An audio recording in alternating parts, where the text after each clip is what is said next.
വിത്ത് കിളിച്ച് നിൽക്കുന്ന കാഴ്ചയാണ് ഈ കാണുന്നത്. ഞാൻ നട്ട എല്ലാ വിത്തുകളും കിളിച്ചു, നല്ല ഹെൽത്തി പ്ലാന്റ്സ് കിട്ടുകയും ചെയ്തു. നടുന്ന വിത്തിൽ ഒരെണ്ണം പോലും പാഴായി പോവാതെ എല്ലാം കിളിർത്ത് കിട്ടാൻ ഞാൻ നടുന്ന രീതി നിങ്ങളും ഒന്ന് ഫോളോ ചെയ്ത് നോക്കൂ. വിത്ത് നടാൻ ഞാൻ ഉപയോഗിക്കുന്ന പോട്ടിംഗ് മിക്സും കിളിർത്ത് കഴിഞ്ഞിട്ട് ആദ്യം കൊടുക്കുന്ന ഫെർട്ടിലൈസറിനെ പറ്റിയാണ് ഇന്നത്തെ വീഡിയോ.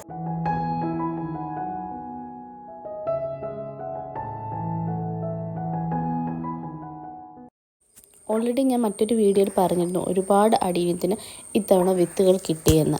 ആ വിത്തുകളാണ് ഈ കാണുന്നതൊക്കെ. അറിയാമല്ലോ, വിത്ത് പാകമാവുന്നതിന് മുമ്പ് തന്നെ വിത്ത് കെട്ടി വെച്ചില്ല എങ്കിൽ, എന്തെങ്കിലും വെച്ച് ടാഗ് ചെയ്തില്ല എങ്കിൽ വിത്ത് പൊട്ടി എല്ലാം നമുക്ക് നഷ്ടമാവും. അടിയനത്തിൻ്റെ വിത്തുകൾ അപ്പൂപ്പൻ താടിയുടെ രോമം പോലെ രണ്ട് സൈഡിലും രോമം കാണും. ഇത് കാരണമാണ് ഇത് പൊട്ടിക്കഴിഞ്ഞാൽ പറന്നു പോകുന്നത്, എല്ലാവർക്കും അറിയാമല്ലോ. അതേപോലെ വിത്തുകൾ രണ്ട് ടൈപ്പ് കാണും. നല്ല വിത്തുകൾ, അതായത് കിളിർക്കുന്ന വിത്തുകളും കാണും, കിളിർക്കാത്ത വിത്തുകളും കാണും. കിളിർക്കുന്ന വിത്തുകൾ നല്ല തിക്കായിട്ടും വലിപ്പത്തിൽ കുറച്ചും വലുതുമായിരിക്കും, നല്ല തിക്കായിട്ടും ഇരിക്കും. എന്നാൽ കിളിർക്കാത്ത വിത്തുകൾ ഇതേപോലെ സൈസിൽ വളരെ ചെറുതും, നമ്മൾ ജസ്റ്റ് പ്രസ് ചെയ്ത് കഴിഞ്ഞാൽ അതങ്ങ് അകത്തൊന്നും ഇല്ലാത്തതുകൊണ്ട് ഇങ്ങനെ അകത്തോട്ട് പ്രസ്സായി പോവുകയും ചെയ്യും. ഇതൊക്കെ എല്ലാവർക്കും അറിയാവുന്ന കാര്യമാണ്, എന്നാലും വീഡിയോയിൽ പറയുമ്പോൾ എല്ലാം നമ്മൾ പറയണമല്ലോ. ഫസ്റ്റ് നടുമ്പോൾ ആദ്യത്തെ സ്റ്റെപ്പാണ് നല്ല ഹെൽത്തി ആയിട്ടുള്ള വിത്തുകൾ മാത്രം സെലക്ട് ചെയ്യുക. ഇതേപോലെ കിളിർക്കാത്ത മക്കായിട്ടുള്ള വിത്തുകൾ മാറ്റി വെക്കുക. ഇന്ന് നമ്മൾ വിത്തുകൾ നടാൻ വേണ്ടി ഈ ഒരു ട്രേ ആണ് എടുത്തേക്കുന്നത്. ടോട്ടൽ 100 വിത്തുകൾ ഈ ഒരു ട്രേയിൽ നടാൻ പറ്റും. ഒരു മീഡിയം സൈസ് കുഴിയുള്ള ട്രേ ആണ് ഞാൻ എടുത്തേക്കുന്നത്. അപ്പോൾ ഇതിന് ഓൾറെഡി വെള്ളം പോകാൻ വേണ്ടി ചെറിയ ഹോളുകളുണ്ട്. ഇടുന്ന പോട്ടി മിക്സ് പോവാതിരിക്കാൻ വേണ്ടി ഞാൻ ഫസ്റ്റ് ചകിരിച്ചോറ് എല്ലാ ഹോളിലും ഇട്ടിട്ടുണ്ട്. അതിന് ശേഷം ഇട്ടേക്കുന്ന മണലാണ്, പുഴ മണ്ണില്ലേ, ആ മണലാണ് ഇട്ടേക്കുന്നത്. നമ്മൾ നടുന്നതിന് മുൻപ് ഒരു കാര്യം ശ്രദ്ധിക്കണം, ഞാനത് പറയാൻ വിട്ടുപോയി. വിത്തുകൾ ഒന്നുകിൽ സാഫിലോ അതല്ലെങ്കിൽ എന്തെങ്കിലും ഒരു ഫംഗിസൈഡിലോ കുറച്ച് നേരം ഇട്ട് വെച്ചതിന് ശേഷം നടണം. അതല്ല എങ്കിൽ വിത്ത് നട്ടതിന് ശേഷം സാഫോ വെള്ളത്തിൽ കലക്കി, സാഫോ റെയിനി ഫംഗിസൈഡ് വെള്ളത്തിൽ കലക്കി ആ വെള്ളം വേണം സ്പ്രേ ചെയ്ത് കൊടുക്കാൻ. എപ്പോഴും അടീനിയത്തിൻ്റെ കമ്പ് മുളപ്പിക്കാൻ, അല്ലെങ്കിൽ ബോഗൺവില്ലയുടെ കമ്പ് മുളപ്പിക്കാൻ, അടീനിയത്തിൻ്റെ വിത്ത് മുളപ്പിക്കാനൊക്കെ ഇതേപോലെ പുഴ മണ്ണ് ഉപയോഗിക്കുന്നതാണ് ഏറ്റവും റിസൾട്ട് കിട്ടുന്നത്. ഇപ്പോൾ പുഴയിൽ മണ്ണ് വാരാൻ പറ്റത്തില്ല, നമുക്ക് കിട്ടാനും ബുദ്ധിമുട്ടാണ്. അപ്പോൾ ചെയ്യേണ്ടത് എന്താണെന്ന് വെച്ചാൽ, ഇപ്പോൾ മഴ സീസണല്ലേ, അപ്പം മഴ പെയ്ത് മഴവെള്ളം ഒലിച്ചു പോകുന്ന വഴികളിൽ നോക്കിയാൽ ഇതേപോലെ മണ്ണ് ഒലിച്ച് വന്ന് കിടക്കുന്നത് കാണാം. അപ്പോൾ ആ മണ്ണ് കോരിയെടുത്ത് സൂക്ഷിക്കാമെങ്കിൽ നമുക്കിതുപോലുള്ള ആവശ്യങ്ങൾക്ക് ഉപയോഗിക്കാം. വിത്ത് പാവുമ്പോൾ എപ്പോഴും ശ്രദ്ധിക്കേണ്ട കാര്യം, വിത്ത് വെർട്ടിക്കലായിട്ട് നിർത്താൻ പാടില്ല, ഇതേപോലെ ഹൊറിസോണ്ടലായിട്ട് വേണം ഇടാൻ. എന്നാലേ അത് കറക്റ്റായിട്ട് ഗ്രോത്ത് സംഭവിക്കത്തുള്ളൂ, പെട്ടെന്ന് കിളിർത്ത് വരത്തുള്ളൂ. അതേപോലെ തന്നെ വിത്ത് ഇടുമ്പോൾ ഒരുപാട് താഴെ ആയി പോകാൻ പാടില്ല, ഏറ്റവും ടോപ്പിൽ തന്നെ ഇടണം. എന്നിട്ട് വിത്ത് കിളിർക്കാൻ അല്ലെങ്കിൽ ഈർപ്പം നിൽക്കാൻ വേണ്ടി ജസ്റ്റ് ഒന്ന് ചകിരിച്ചോറ് ഇട്ട് കൊടുക്കുക. അതും വളരെ തിന്നായിട്ടൊരു ലെയർ ചകിരിച്ചോറ് ഇട്ട് കൊടുത്താൽ മതി. അതിനുശേഷം ഫസ്റ്റ് നനച്ച് കൊടുക്കുക. എന്ത് സാധനം നട്ടാലും ആദ്യത്തെ നന ഇമ്പോർട്ടൻ്റ് ആണ്. ഞാൻ നടാൻ നേരത്ത് വിത്ത് ഫംഗിസൈഡിൽ ഇട്ടില്ല, സാഫിലൊന്നും മിക്സ് ചെയ്യാതാണ് നട്ടത്. അതുകൊണ്ട് തന്നെ ഈ വെള്ളത്തിൽ അല്പം സാഫ് കലക്കി ആ വെള്ളമാണ് ഞാൻ സ്പ്രേ ചെയ്ത് കൊടുക്കുന്നത്.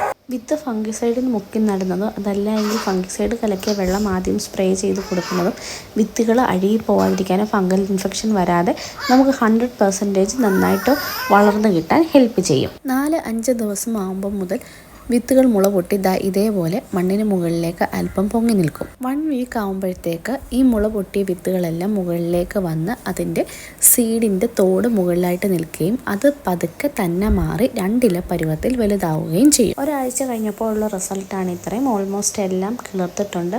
വളരെ ചുരുക്കം ചിലത് മുള പൊട്ടി വരുന്നതേ ഉള്ളൂ. ബാക്കിയൊക്കെ അത്യാവശ്യം കിളിർത്ത് സീഡ് പോഡ് മുകളിൽ നിന്ന് പോയി. ആ സീഡിൻ്റെ തോട് പോയതിന് ശേഷമാണ് ലീഫ് വിരിഞ്ഞ് തുടങ്ങുന്നത്. എല്ലാ സീഡിലും അങ്ങനെയാണല്ലോ. അപ്പോൾ ആദ്യം 2 ഇല പരുവമാവും. ഇതൊരാഴ്ച കഴിയുമ്പോൾ ഉള്ള റിസൾട്ടാണ് 2 ഇല പരുവത്തിൽ വിരിഞ്ഞ് നിൽക്കുന്നത്. എല്ലാം ഒരേ രീതിയിൽ കിളിർത്ത് വരണമെന്നില്ല. ഏറ്റവും ഹെൽത്തി ആയിട്ടുള്ള വിത്തുകൾ ആദ്യം കിളിർത്ത് വരും, ഇത്തിരി ഹെൽത്ത് കുറവുള്ളതൊക്കെ പതുക്കെ കിളിർത്ത് വരും. എന്തായാലും 100% എല്ലാ വിത്തുകളും നമുക്ക് കിളിർത്ത് കിട്ടിയിട്ടുണ്ട്. എപ്പോഴും ശ്രദ്ധിക്കേണ്ട ഒരു കാര്യം, എന്നും വെള്ളം നനച്ച് കൊടുക്കരുത്.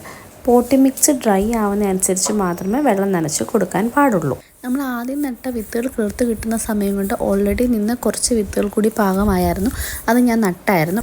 അത് നട്ടപ്പോൾ ഞാൻ ചെയ്ത കാര്യം, ഫംഗിസൈഡിൽ ഓൾറെഡി സീഡ് മുക്കിയതിന് ശേഷമാണ് നട്ടത്. ഫംഗിസൈഡിൽ സീഡ് മുക്കി, അതായത് സാഫിട്ട് കുറച്ച് നേരം ഇട്ടിട്ട് ആ സീഡ് നട്ടപ്പോൾ കിട്ടിയ തൈകൾ കുറച്ചുകൂടി ഹെൽത്തി ആയിട്ട് എനിക്ക് തോന്നി. അതായത് വെള്ളത്തിൽ സാഫ് കലക്കി നമ്മൾ സ്പ്രേ ചെയ്യുമല്ലോ, അങ്ങനെ ചെയ്തതിനേക്കാട്ടിലും സീഡ് ഫംഗിസൈഡ് മുക്കിയിട്ട് നട്ടതിന് കുറച്ചുകൂടി ഹെൽത്തി പ്ലാന്റ്സ് വന്നതായിട്ട് എനിക്ക് ഫീൽ ചെയ്തു. നമ്മൾ ആദ്യം നട്ടപ്പോൾ ഫെർട്ടിലൈസർ ഒന്നും യൂസ് ചെയ്തില്ല. ജസ്റ്റ് മണലിനകത്തും ചകിരിച്ചോറ് അതിന് മുകളിലിട്ട് അതിലാണ് നട്ടത്. എന്നാൽ 15 ഡേയ്സ് ആകുമ്പോൾ ഫസ്റ്റ് ഫെർട്ടിലൈസർ നമുക്ക് കൊടുക്കണം. 15 ഡേയ്സ് കൂടുമ്പോൾ കൊടുക്കുന്ന ഫസ്റ്റ് ഫെർട്ടിലൈസർ സീവീഡ് എക്സ്ട്രാക്റ്റ് ആണ്. സീവീഡ് എക്സ്ട്രാക്റ്റ് എന്ന് പറഞ്ഞാൽ നമുക്ക് ആമസോണിലൊക്കെ മേടിക്കാൻ കിട്ടും. ഞാൻ ആമസോണിൽ നിന്ന് അർബൻ ഗാർഡൻസിൻ്റെയാണ് മേടിച്ചത്.